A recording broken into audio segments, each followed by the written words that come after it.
Good afternoon, everyone, and welcome to our Unlock Higher Education meeting. I am putting the itinerary in the chat in case you haven't brought it up prior to now. I just want to welcome everyone to March's meeting, and I would like to give everyone just a moment to get connected because I'm sure some people are still loading up and such, connecting to audio. I see you, Meg, connecting to audio. Just joking. I shouldn't call you out like that.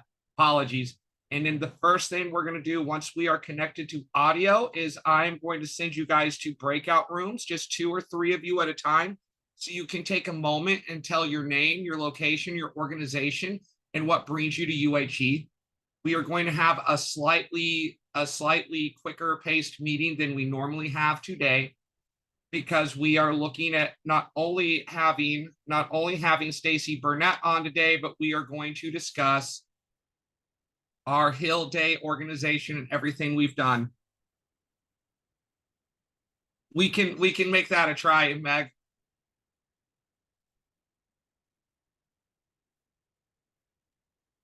And I just want to take a few minutes, if you don't mind, Nikki, just to again welcome everybody to Unlock Higher Education. This is a place, an organization, a coalition, a membership where everybody can come together and discuss their goals and their efforts in unlocking higher education to individuals who are currently incarcerated and individuals who have been incarcerated in the past.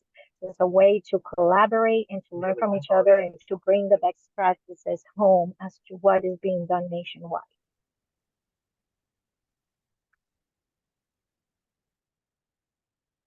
With that being said, thank you so much, Judith. And I'm going to go ahead and send everyone to breakout rooms. I look forward to seeing you guys when you get back.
Perfect. And I hope you guys enjoyed the breakout rooms. The breakout rooms are a chance to reinforce our access to Unlock Higher Education, because the true power of Unlock Higher Education is our ability to reach across our different organizations and bring a new passionate session, a new ability for everyone to share resources and ideas. Now, when speaking of sharing resources and ideas, I think it's extremely important to discuss somebody who does a lot of work in this area. Mrs. Stacy Burnett works with JSTOR and a multitude of other organizations bringing information to facilities across the United States. She's someone I've deeply admired, and I would like to introduce her with no further ado. Stacy?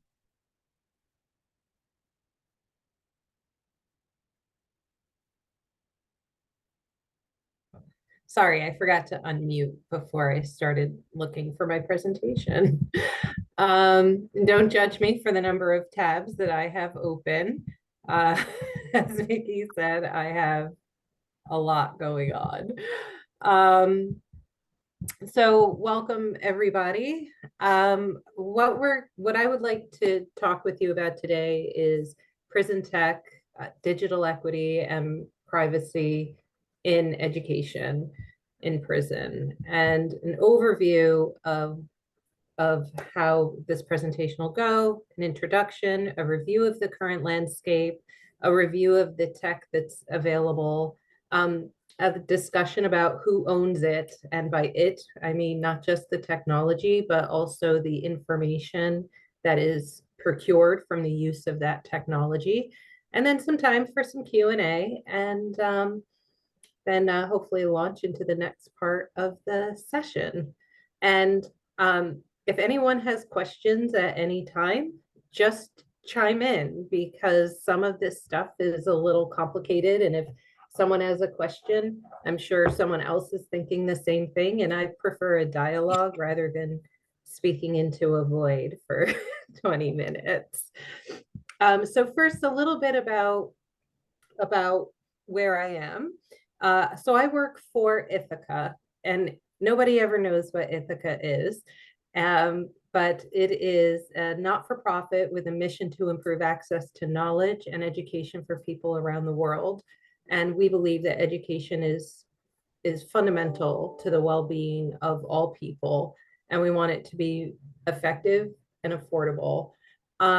So where I work is in the lab at JSTOR, but I interact with all the divisions of JSTOR because I'm in the lab, and because the lab builds solutions. So we take the research done by our cousins over in Ithaka S&R, which is strategy and research, and then we try to make evidence-informed solutions to those problems.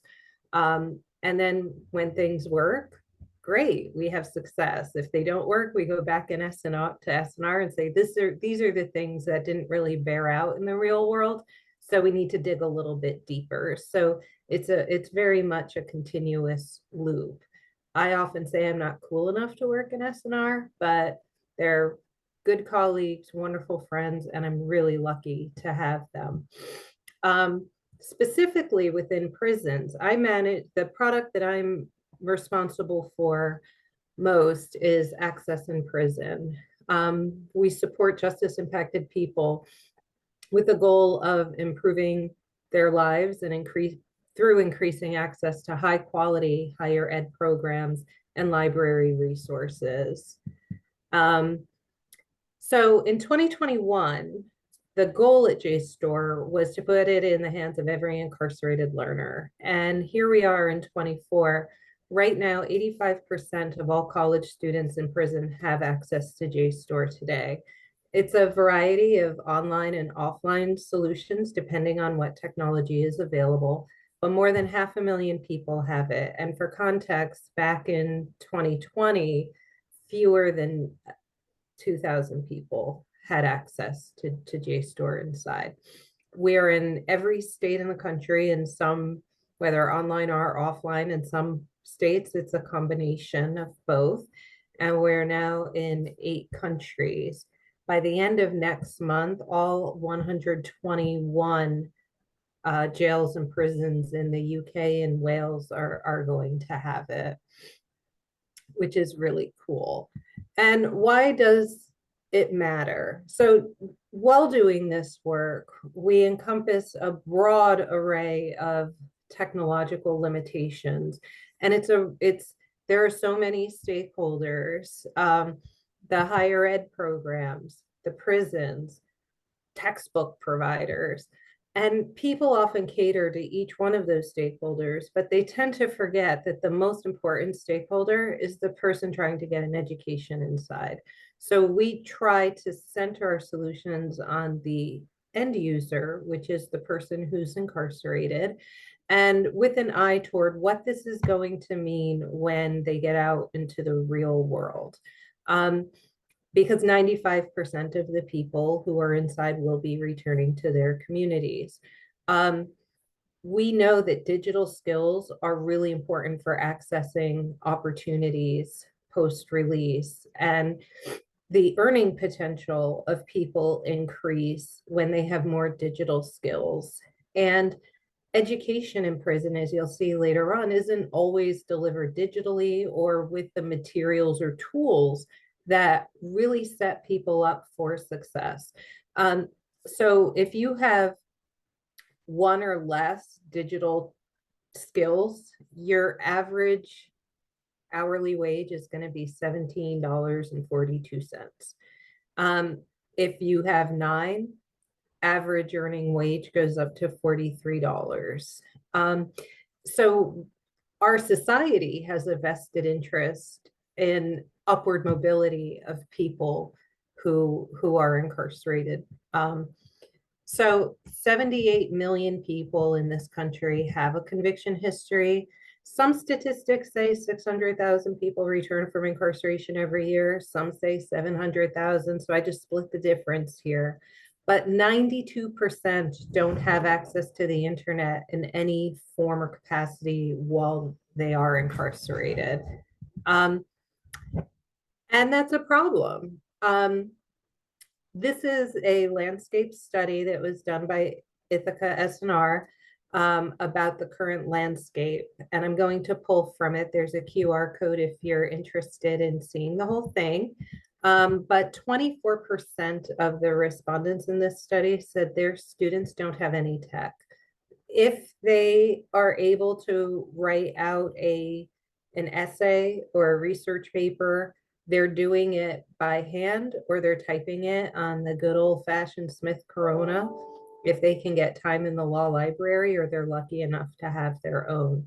But 67% of the educators that we polled said they believe that most of their students will have improved access over the next couple of years, but internet access is still kind of, not on what most people think is the agenda for DOCs.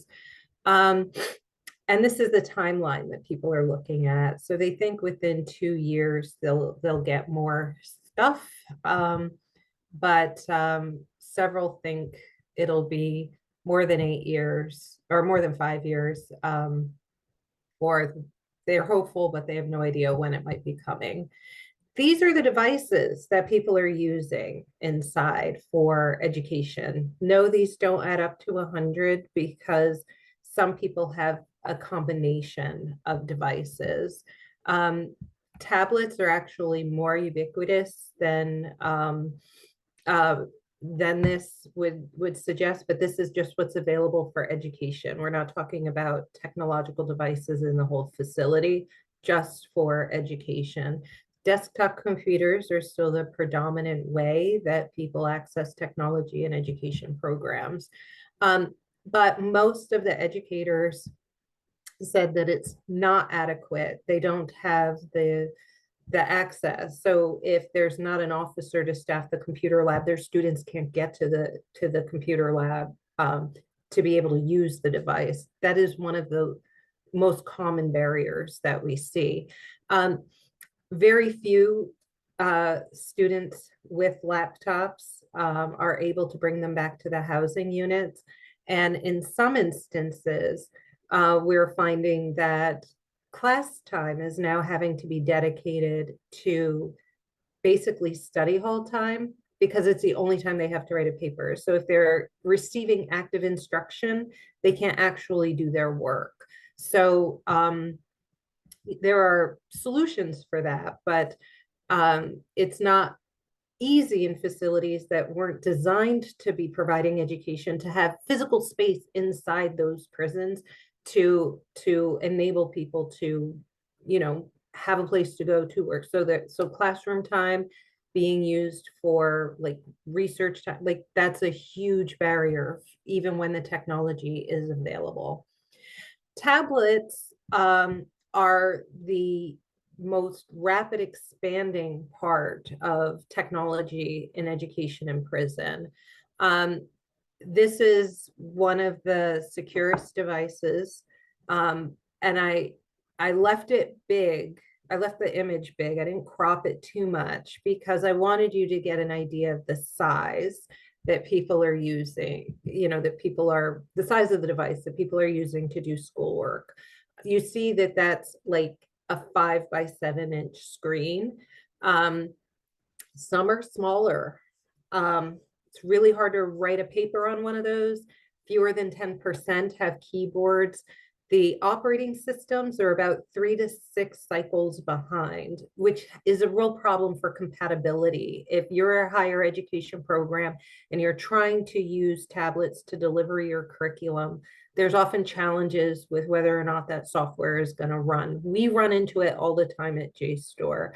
They're using in one application, they're using a version of Firefox that is like 8 years old. So in order to make JSTOR run on those devices, we have to go back and make sure that it's compatible while not breaking anything for people that are using it on a newer version. And it's really challenging to accommodate all of the tech providers with all of the variety of browsers that they're using or the different apps that they're allowing. Like, it's a real challenge to make sure that compatibility works with their operating system, because we want it to be a seamless experience for the students who are inside.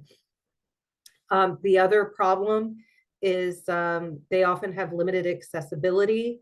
If people who have vision impairments have a really hard time using these, whether for education or not.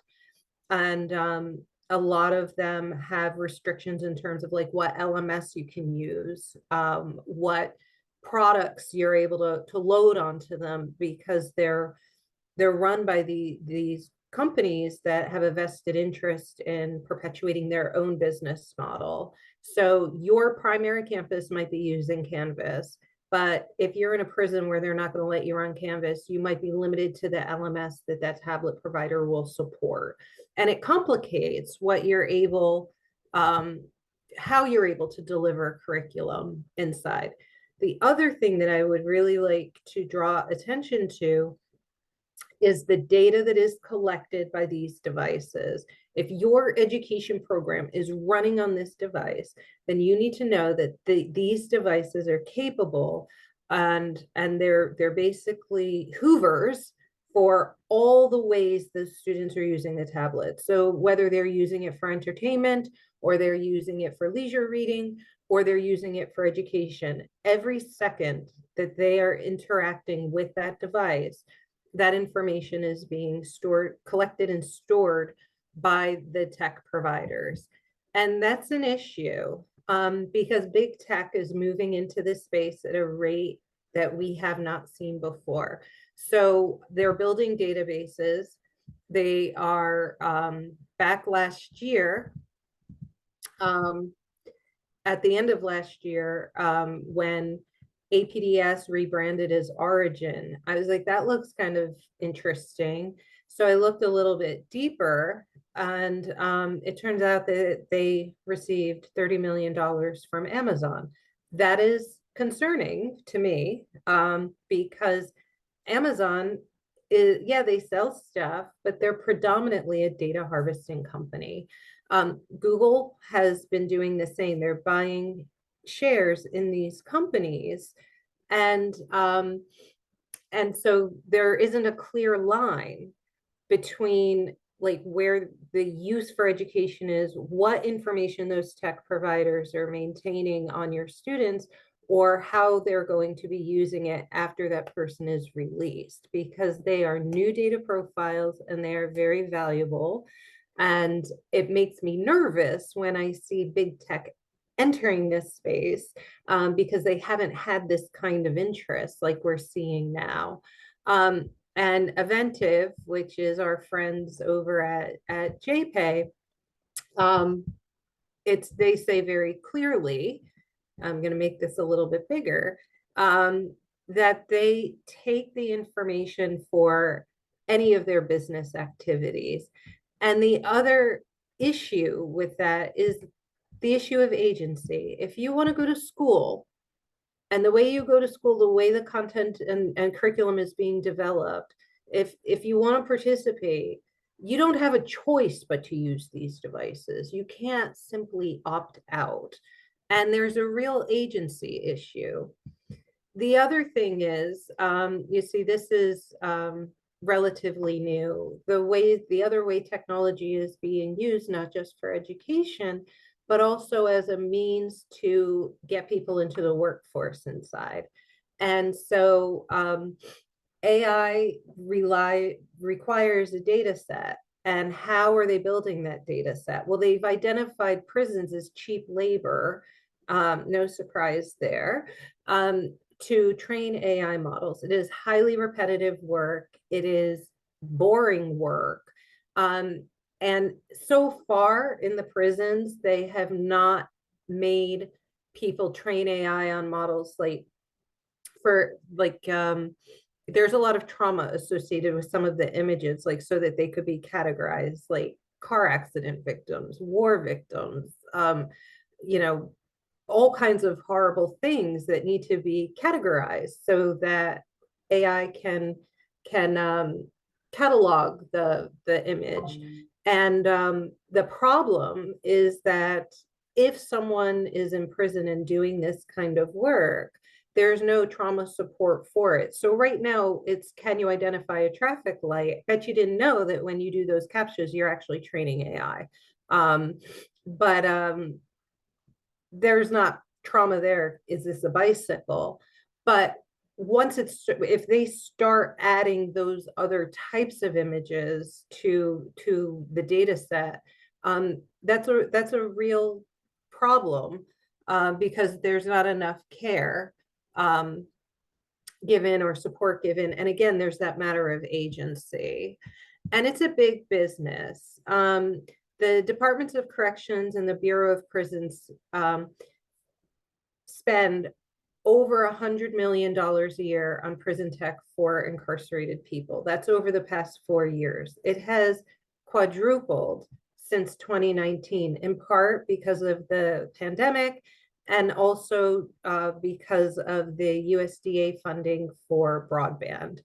And that dollar amount excludes county jails, because I'm one person and I couldn't, there's 3,500 county jails. So I couldn't go through all of those, but I could go through the RFPs for all 50 states to try to get an idea of the status of the tech, what they're using and how they're using it. So that's a lot of money. That excludes what people in prison and their families pay on those devices. This is solely for the implementation of the tech.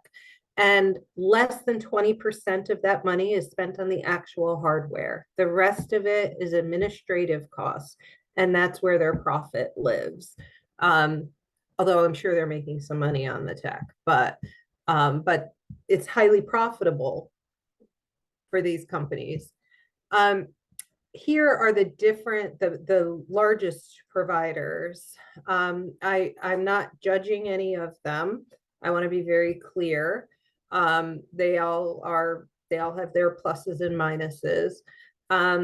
Nucleus is relatively new to this space. They do mostly networking of devices in computer labs for educational purposes. They are a public benefit company. Their closest competitor, I would say, is Atlo. Atlo's been adopted by several states and higher ed providers because the DOCs are inclined to let them in because they have other state contracts. But what you'll notice is that but the problem is that these platforms don't talk to each other. So if you're administering your education on an Atlo based platform, if you're administering education on an Atlo platform, they're not going to talk to most the tablets. So if you are looking for a seamless integration between the tech available to students, you're probably not going to get it. And that cross-platform dexterity is one of the features of digital equity that doesn't really get enough attention. Like, just because they have access to a tablet and a laptop doesn't mean that they're learning how these devices work together. And that's a really crucial skill for when you come home, because, you know, multi-factor authentication, you have to have your phone and something else. Like, so people are in the mindset when they come home that all of this technology can work together. It's designed to work together, but that's not their experience. And it takes a while for many to get caught up on how these tech solutions work in the real world.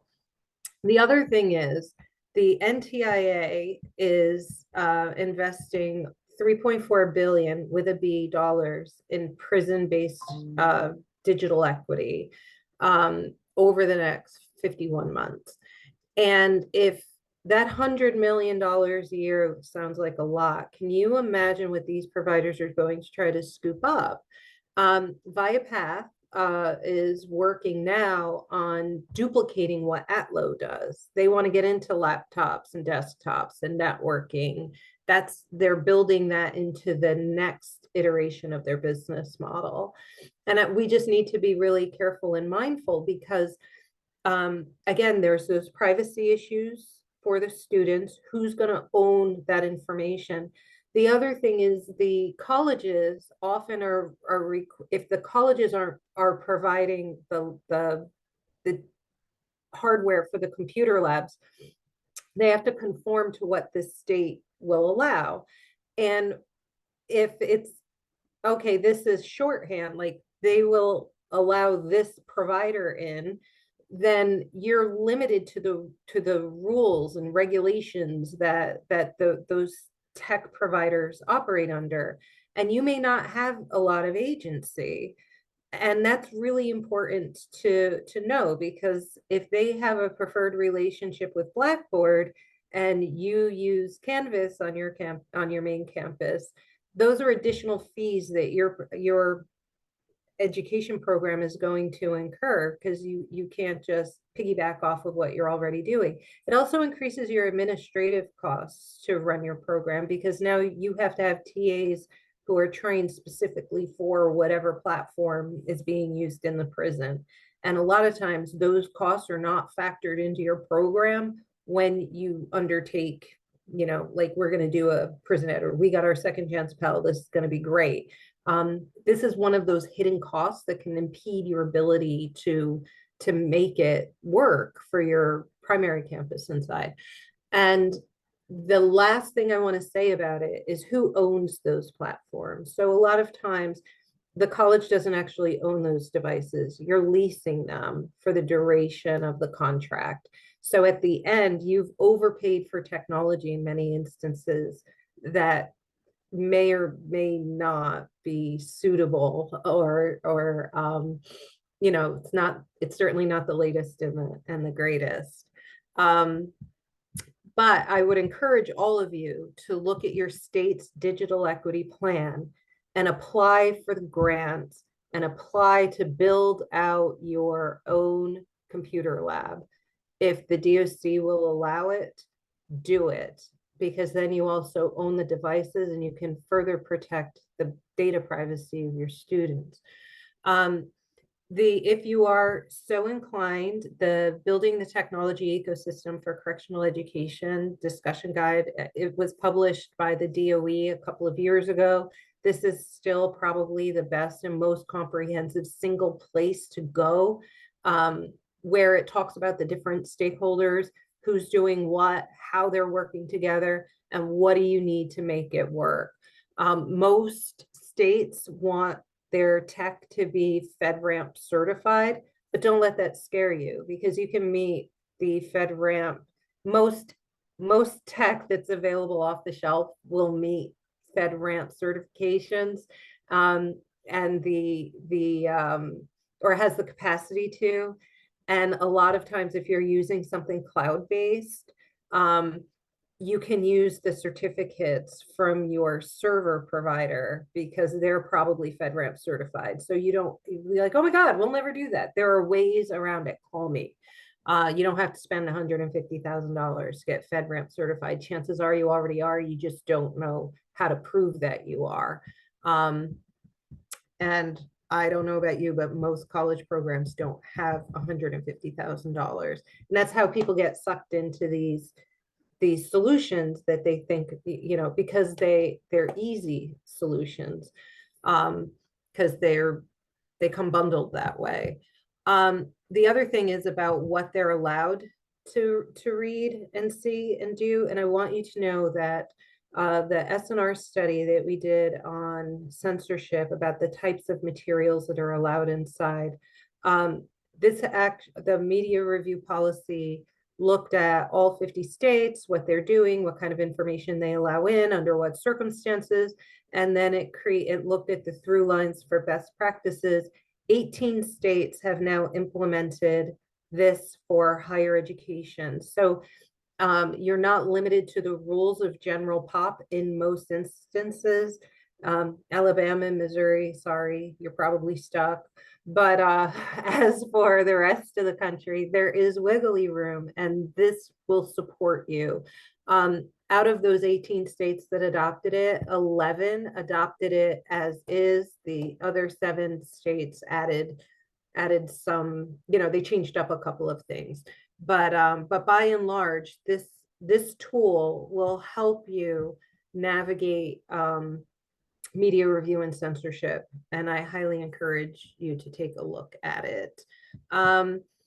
When tech is available, you've built your whole program, you've navigated all of these weird things that make it challenging to have tech inside. We always have to be mindful that the DOC at any instance can decide that it's a security risk and they're going to pull something like they just did in Washington State. Fascinating article if you haven't read it. But basically some hacker dude bought a prison laptop off of eBay to see if they could jailbreak their jail device. And they published it in this obscure hacking thread. And the state of Washington found out and they were like, oh no. So they pulled all of the devices that they had. So the students in Washington thought that they were gonna, have time to write their it just ruined the whole flow for the semester for the students affected by this. And all of this matters to me because I started out as a prison college student. That hair was a nail clipper cut and it was raining, so I'm sorry. But I have experienced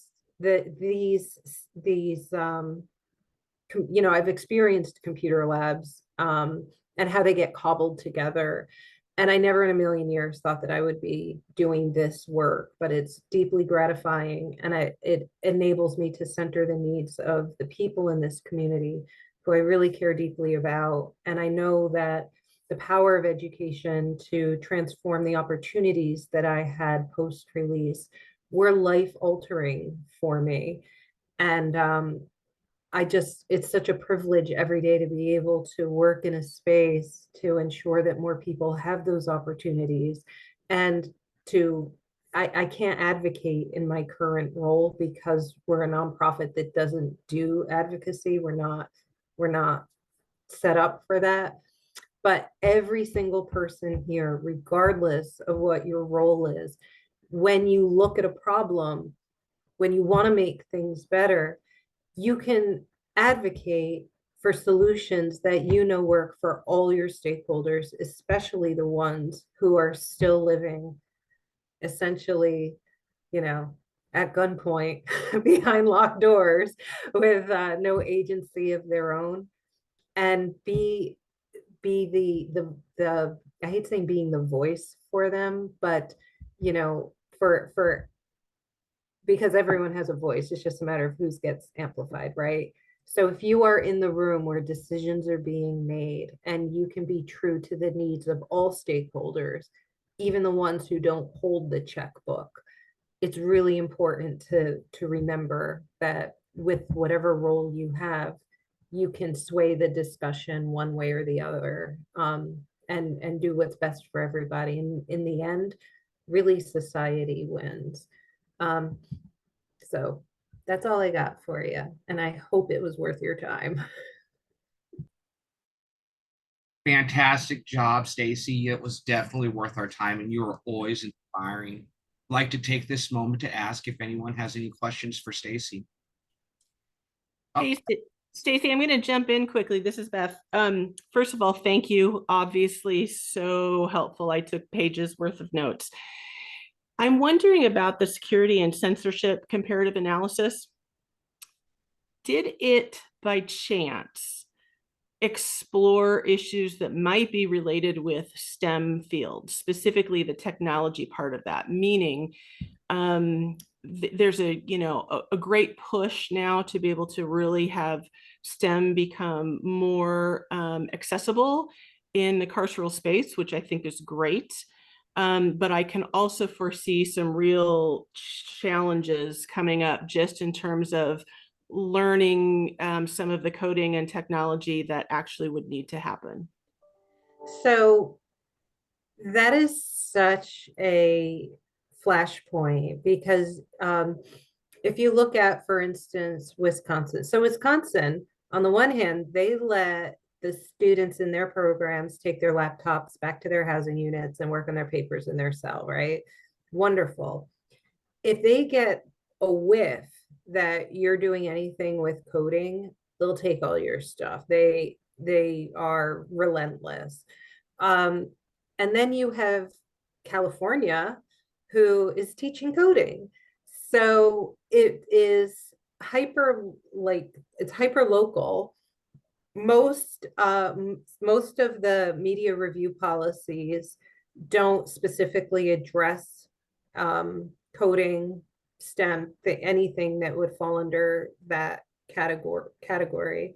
But what they do is say, for instance, we won't allow anything in that has to do with coding. And then they're like, oh my gosh, Python is a form of coding. And then they say there's no Python allowed. And then someone is like suddenly not allowing you to learn anything about snakes. And then it's and then by the time you're finished, like there's nothing left to learn. And I think that because of the limitations inside, STEM is going to have a really hard row to hoe, whether it's the media review policy or not, because a lot of the things required for an immersive STEM curriculum, they're not allowing. Good luck getting a beaker inside, right? Like it's probably not happening. You're not going to get, you're not even going to be able to make like Mentos bombs.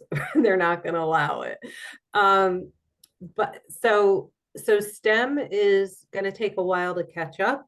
And I don't think a whole lot is going to change, except when they realize that they can make money. Like if they take a page out of Finland's book with training people to do the AI stuff, once they realize that that's a marketable service, I think you'll see more of that.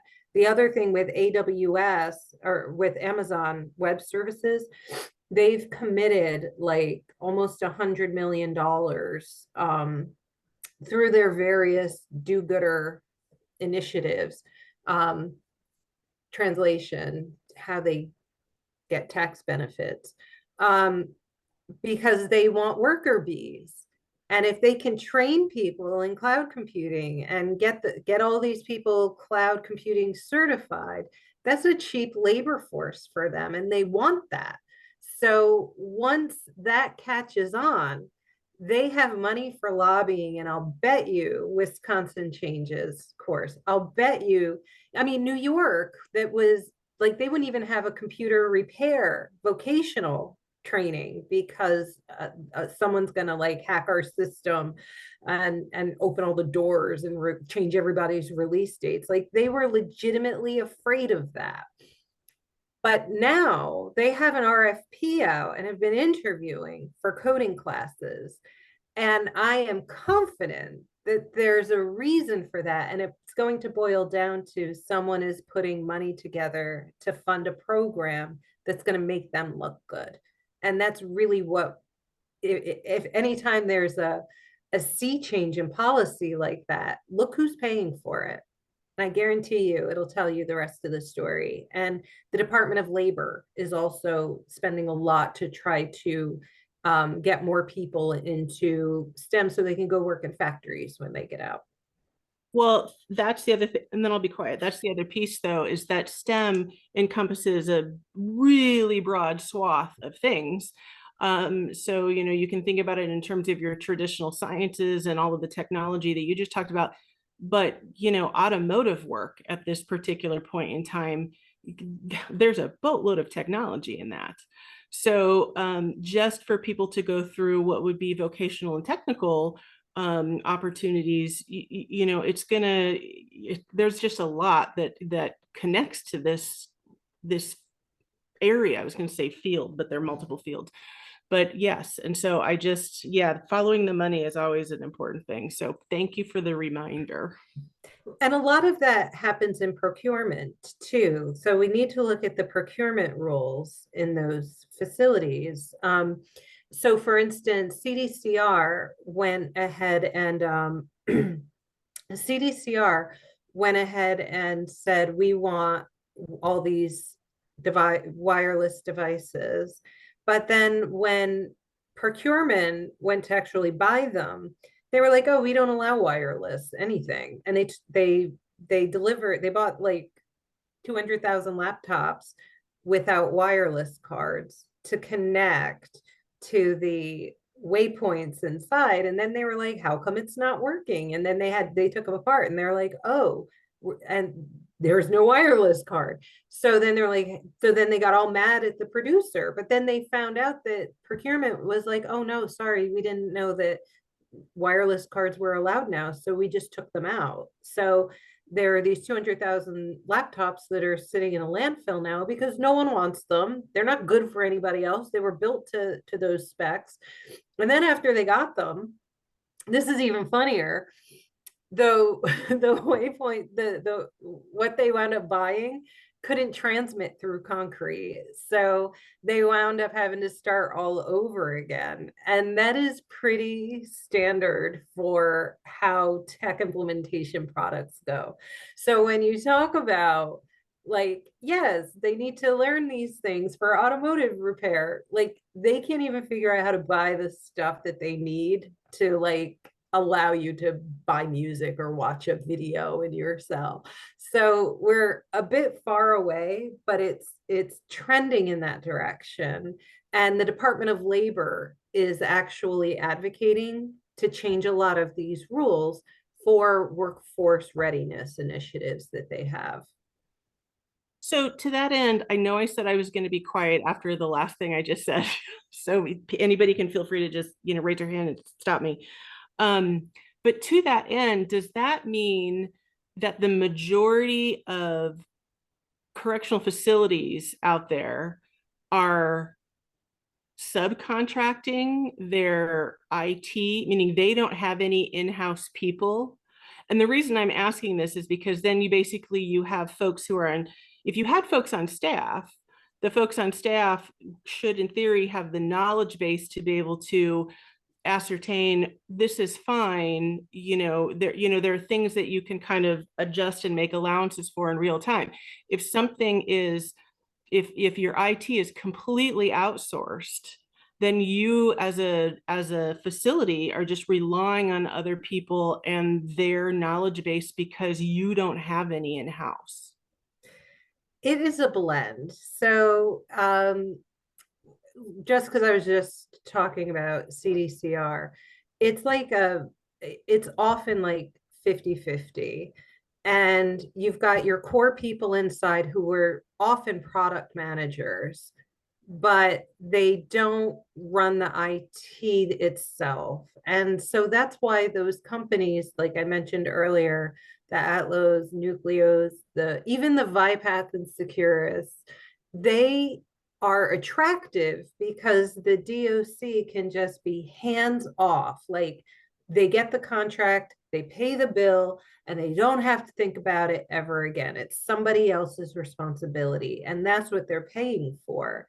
So if something goes awry, they are not ultimately accountable. And another thing I'll tell you, I will not put this state on blast because overall I like them, but we didn't have any problems with the DOC.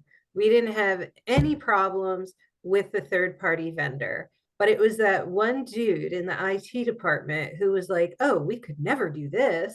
Like, this doesn't conform. Like, you have no authority. It's your job to turn the switch on. That's it. You don't get to decide what content is delivered. But he was like, I don't want to be blamed if something that's graphic and not allowed gets through. Like, someone's going to come to me. Everyone is very fearful in this environment because if something goes wrong, it's going to be their neck, and they don't want to put it out there. And those are another state. Again, I won't put them on blast because I love them. But we were trying to turn on JSTOR, and they couldn't map which IP went to which facility. They had no idea where these lines were going. And they were like, well, they're program specific. But if a program stopped running in a facility 5 years ago, they never took that IP access away. And so there were things running on IPs from like 5 years ago, and like they don't keep a list of their allowed lists. Like, so they have no idea what they've said is okay. They run a report once a year, and if they don't see like eBay on it, they're like, okay, we're good. But meanwhile, they don't want you to come in if you don't have all of these certifications. Like a lot of times they're worried about the wrong thing. They're staring at the windows with the bars on them, completely ignoring the fact that they left this like garage door size hole open for anyone to walk through.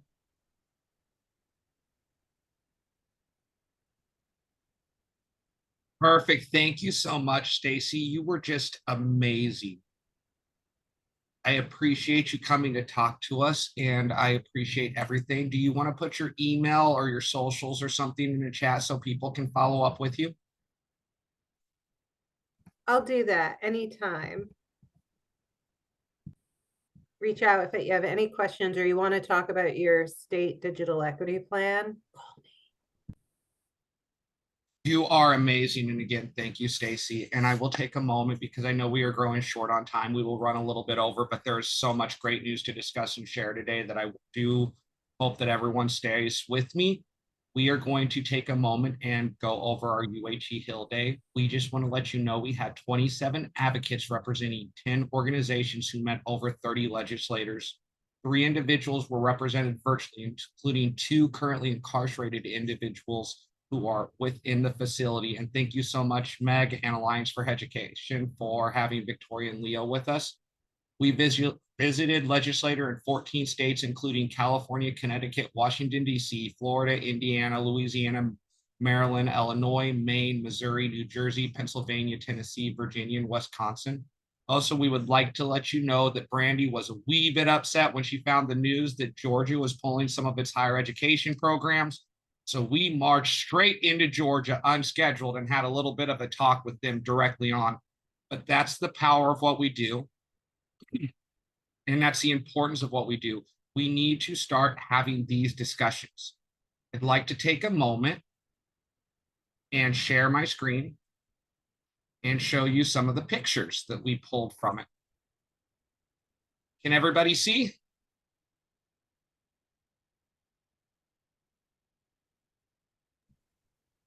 As you can see, everybody gathered across different. Can't see any pictures, Mickey. What are you seeing right now? Oh, now we do. Oh, I'm so sorry. I apologize. Sometimes the computer needs to catch up with me. So as you can see here, we are seeing different people, different groups, different legislations representing different organizations. For example, this is so amazing to see OR paired with P2P, paired with THEI, and paired with TH Trust in this one picture.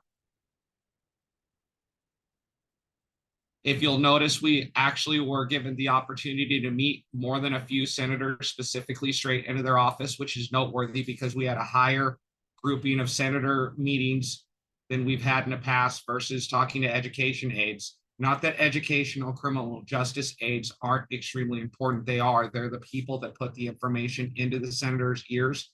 But it's wonderful to see as we move and as we progress, meeting more and more people and being allowed into higher and higher offices in order to spread our word, in order to advocate for those who can't, and in order to spread that message.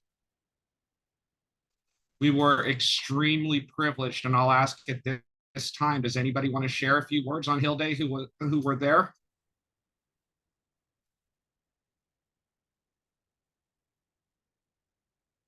Mag, Christy, either of you guys want to talk?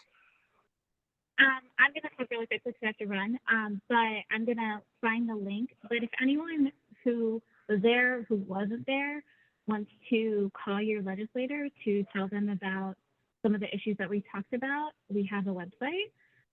It'll be moved to Unlock Higher Ed's website soon, but more details about all the issue areas. I think everyone should, call their representatives, their local people, and see what we can do remotely. I love that, Meg. That's a fantastic point. We will be sending out some surveys to help improve our Hill Day, not only to the individuals who participated, but the legislators.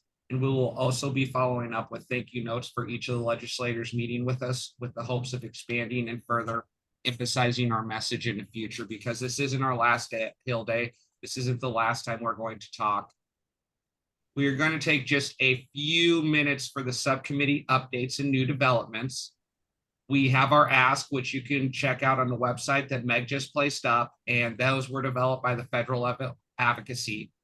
Sheila Meeman is not on this call right now. Cece is on the call, but she's not. She's on the plane ride, but her and Barbie Brown. Barbie, would you like to share?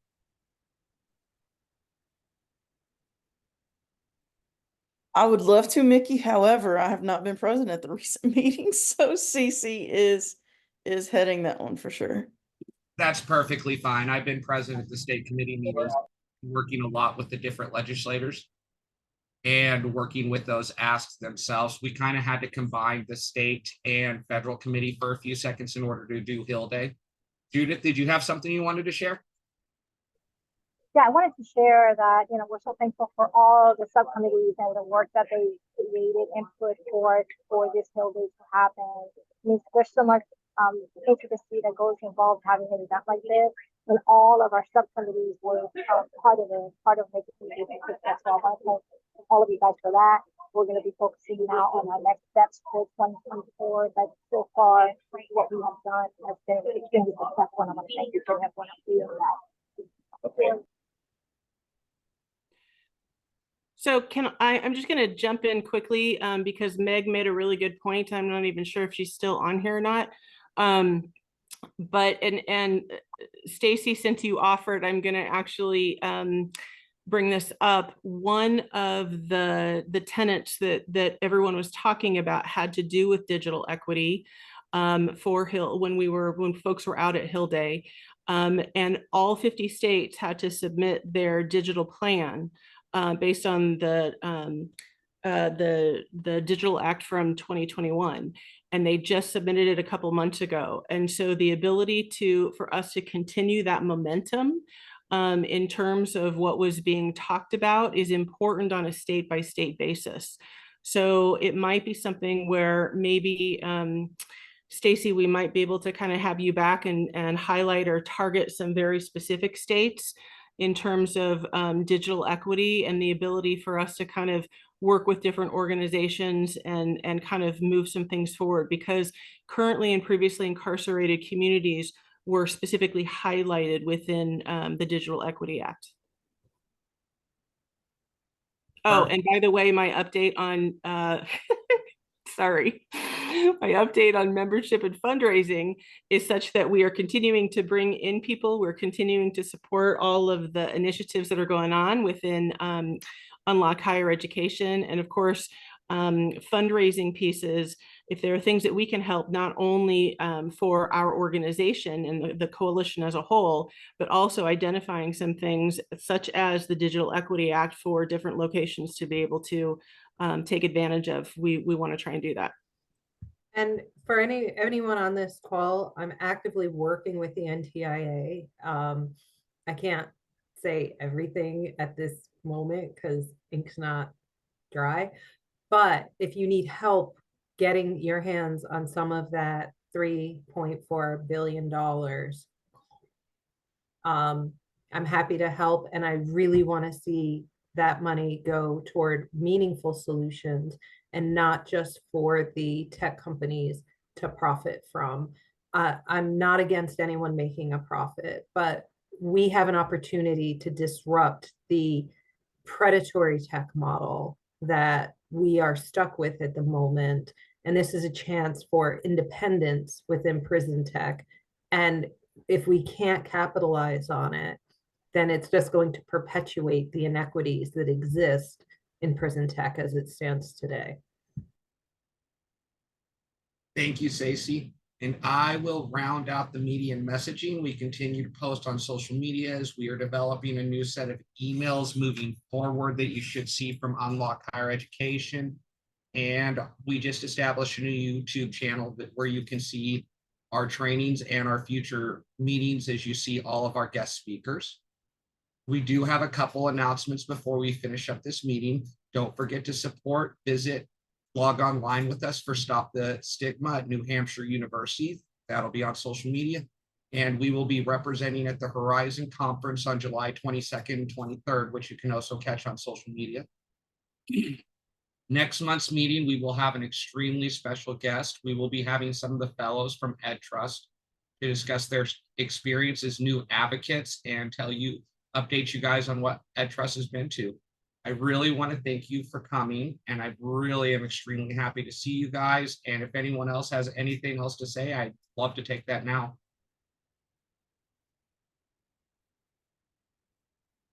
Perfect. I think I've talked you guys all out, but I did put the socials and the dates and the organizations, and I hope to see you guys at next month's meeting. Bye.